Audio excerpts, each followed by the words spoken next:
Over time, human consumption of natural resources, plastics, fossil fuels, and more have caused greenhouse gas emissions to soar around the world.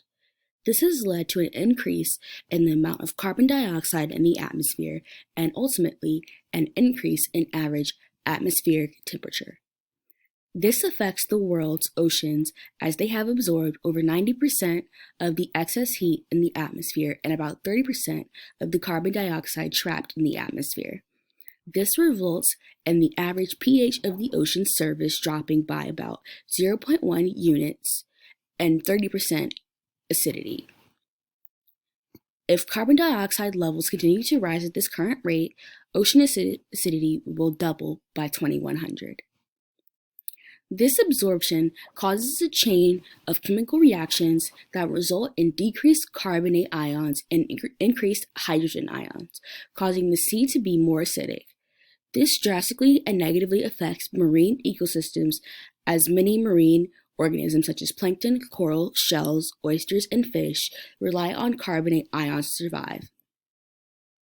The Puget Sound, located in northwestern Washington state, is especially vulnerable to ocean acidification as it is susceptible to hypoxia, coastal upwelling, and runoff. Deep waters, such as the Puget Sound, are extremely inclined to upwelling, leading to more acidified water rising to the surface of the oceans. Atmospheric carbon dioxide in the Puget Sound region is increasing faster than any other area of Washington's coast and faster than the global average.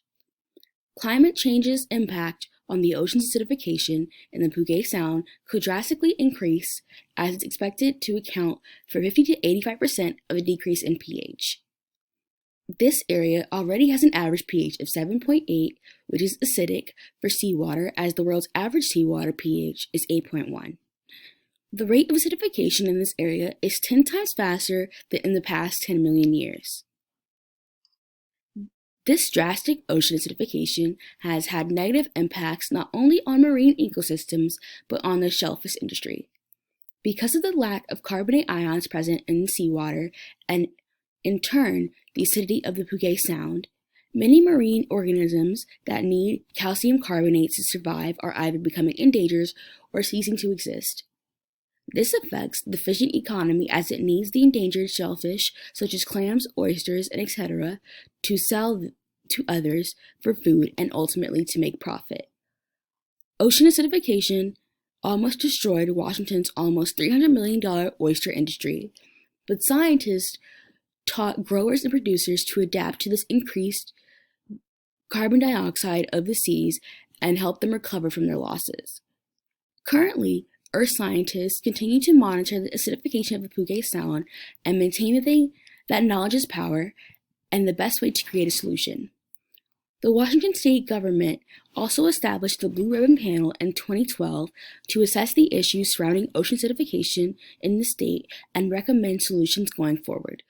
So far, the panel has recommended increasing ocean acidification awareness and outreach programs, establishing a clean air policy to help reduce carbon dioxide in the atmosphere and sea, and an ocean acidification conservation program to help research and restore shellfish in the sea.